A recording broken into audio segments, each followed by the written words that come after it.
This is a presentation on ledger line notes. In our first presentation, we learned the letter names that are associated with each line and space of the treble and bass clefs. Here's a short review.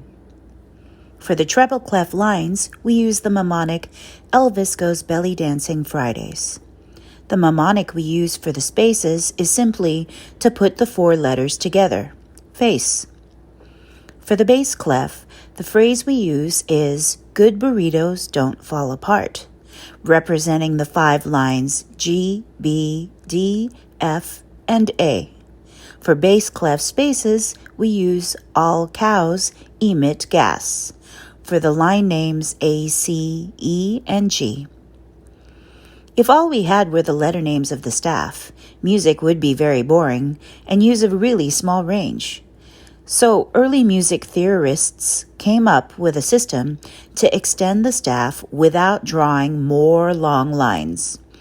Instead, they used ledger lines, which are small horizontal lines which extend the staff without drawing more lines.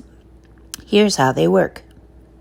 If a note is above the staff, you go forward in the alphabet, naming each small line and space, just like you did for the music staff, until you reach the ledger line containing the note head. If below the staff, you do exactly the same thing, but you go backward in the alphabet instead of forward. If we do a few together, it'll make more sense. This first example is on the treble clef. We know that the closest staff line to our ledger line note is named F.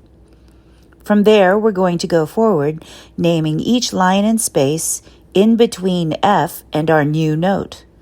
The line is F, so the space above it is G. The line above G is A, so the space above that is B.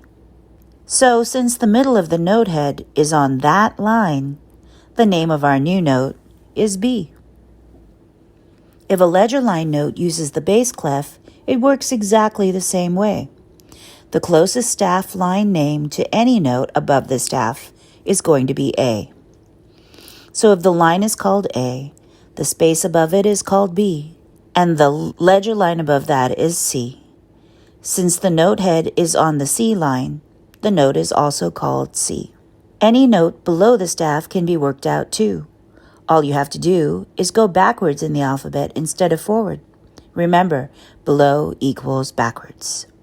In this example, the closest staff line is E. Remember, in the treble clef, the bottom line is always E. We will go backwards in the alphabet, naming every line and space until we get to our new note head. The bottom line is E, so the space below is D. The line below that is C, which means the space below that is B. The line below that is A. Since the note head is on that line, this note is A. The bass clef ledger line notes below the staff work in exactly the same way. The closest staff line is G. Remember, in the bass clef, the bottom line is always G. We will go backwards in the alphabet, naming every line and space until we get to our new note head.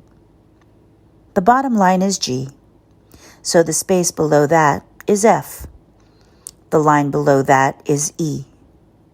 Since the note head is on the E line, this note is called E. Hope that helps.